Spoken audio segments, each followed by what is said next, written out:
Malayalam big boss season 7 ഇന്നത്തെ വീക്കിലെ ഡിസ്കഷനിലേക്ക് നമുക്ക് കടക്കാം. ഈ ഒരാഴ്ച മുഴുവൻ വീട്ടിലുണ്ടായ പ്രശ്നങ്ങളും അതുമായി ബന്ധപ്പെട്ട സംഘർഷങ്ങളും എല്ലാവരും കണ്ടതാണല്ലോ. ഇനി നമുക്ക് ഓരോ വിഷയങ്ങളിലായിട്ട് കടക്കാം. ആദ്യമായി ഇന്ന് ലാലേട്ടൻ പ്രതികരിക്കേണ്ടത് എന്ന് വെച്ചാൽ അക്ബറിന്റെ ഗുണ്ടായിസാണ് ആദ്യമായിട്ട് നമുക്ക് സംസാരിക്കേണ്ടത്. ടാസ്കിന്റെ ഇടയിൽ ചെയ്ത ഒരു പ്രവൃത്തി, അതുമായി ബന്ധപ്പെട്ട് നൂറയുടെ കൈമുറിയലും അക്ബറിന്റെ കൈമുറിയലാണ് നമ്മൾ കാണുന്നത്. ഒരു മത്സരവേദി, പ്രത്യേകിച്ച് ബിഗ് ബോസ് വീട്ടിൽ എല്ലാവരും പരസ്പരം ബഹുമാനിച്ച് ജീവിക്കേണ്ട സമയത്ത് അക്ബർ പലപ്പോഴും പെരുമാറ്റം ഗുണ്ടായിസം പോലെയാണ് പെരുമാറുന്നത് നമുക്ക് കാണുന്നുണ്ട്.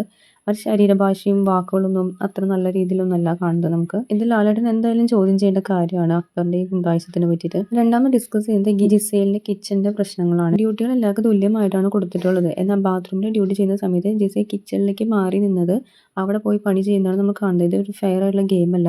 അതുപോലെ കിച്ചണിൽ നിന്ന് ഫുഡ് വിതരണം ചെയ്യുമ്പോൾ ഒരുപോലെ കിട്ടേണ്ട ഭക്ഷണം മാറ്റി വെച്ച് ഇഷ്ടമുള്ളവർക്ക് മാത്രം കൊടുക്കുന്നത് വളരെ വലിയൊരു പ്രശ്നമാണ്. ഇത് ഫേവറേറ്റീവ്സിനെയാണ് കാണിക്കുന്നത്. ബിഗ് ബോസ് വീട്ടിൽ ഫേവറേറ്റീവ്സിന്റെ അനാവശ്യ പ്രശ്നങ്ങളും അനീതിയൊക്കെ ഉണ്ടാവുന്നുണ്ട്.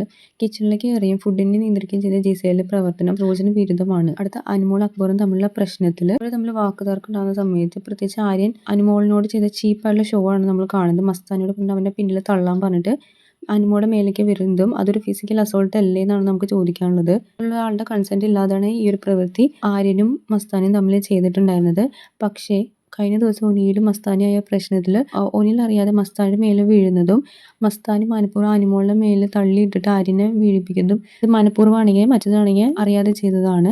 പക്ഷെ മസ്താനി ഇത്രയും ചിന്തിക്കുന്ന ആൾ എന്തുകൊണ്ട് അനുമോളുടെ മേലെ ആര്യനെ തള്ളിയിട്ടു? അതൊരു മോശമായുള്ള പ്രവൃത്തിയല്ല മസ്താനിയുടെ ഭാഗത്ത് നിന്ന് വരുന്നത്. അത് നമുക്ക് അത്രയും അക്സെപ്റ്റ് ചെയ്യാൻ പറ്റുന്ന ഒരു കാര്യമല്ല. അതെന്തായാലും ലാലേട്ടൻ ചോദ്യം ചെയ്യണമെന്നാണ് നമുക്ക് പറയാനുള്ളത്. ഡ്രസ്സ് കഴുകാൻ പറഞ്ഞ ഒരു പണിഷ്മെന്റ് അവരാരും അധികം ചെയ്യുന്നില്ല എന്നാണ് നമുക്ക് പ്രത്യക്ഷത്തിൽ കാണാൻ സാധിക്കുന്നത്. എന്തായാലും അത് ഡിസ്കസിനും അതുപോലെ തന്നെ ആദിലും അനീഷും തമ്മിലുള്ള തർക്കം, അതിലെ ജോലി ചെയ്യാതെ മാറി നിന്നതും അതും ഒന്ന് ഡിസ്കസ് ചെയ്യണം.